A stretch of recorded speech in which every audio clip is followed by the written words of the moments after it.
बद्रीनाथ हिमालय की गोद में बसा एक पवित्र और दिव्य स्थान है, जिसे भगवान विष्णु का सबसे प्रिय धाम माना जाता है। पुराणों में लिखा है कि बहुत समय पहले जब धरती पर अधर्म बढ़ने लगा और लोग भटकने लगे, तब भगवान विष्णु ने कठोर तप करने के लिए एक शांत जगह की खोज की।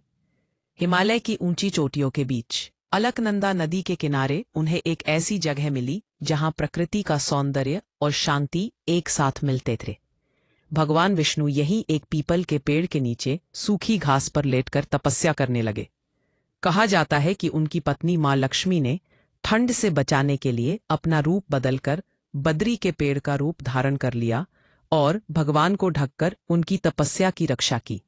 इसी कारण इस स्थान का नाम बद्री का वन और बाद में बद्रीनाथ पड़ा। कथाओं के अनुसार त्रेता युग में नार नारायण ऋषि, जो भगवान विष्णु के अवतार थे, इसी स्थान पर कठोर तपस्या करते थे।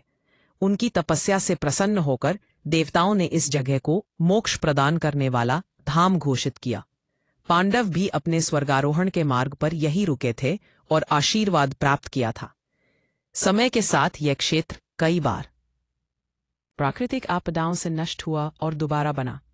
इतिहास बताता है कि 8वीं सदी में आदि शंकराचार्य ने देश की यात्रा के दौरान बद्रीनाथ क्षेत्र में बर्फ के अंदर दबे भगवान विष्णु के शालिग्राम स्वरूप को बाहर निकाला और मंदिर की पुनः स्थापना की। उनके प्रयासों से बद्रीनाथ फिर से पूरे भारत का प्रमुख तीर्थ बन गया। मंदिर में स्थापित भगवान विष्णु की मूर्ति काले शिलापाषाण की बनी है, जिसमें वह पद्मासन में विराजमान है।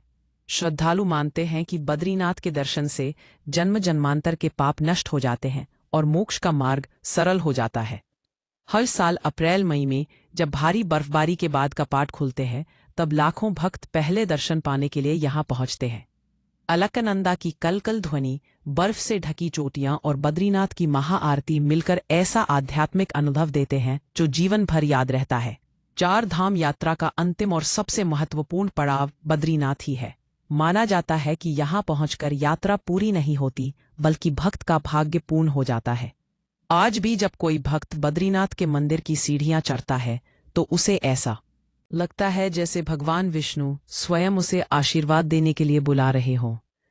यह धाम सिर्फ एक मंदिर नहीं, बल्कि भक्ति, तप, शांति और आत्मिक शक्ति का प्रतीक है, जो हर मनुष्य को जीवन में एक बार अवश्य अनुभव करना चाहिए।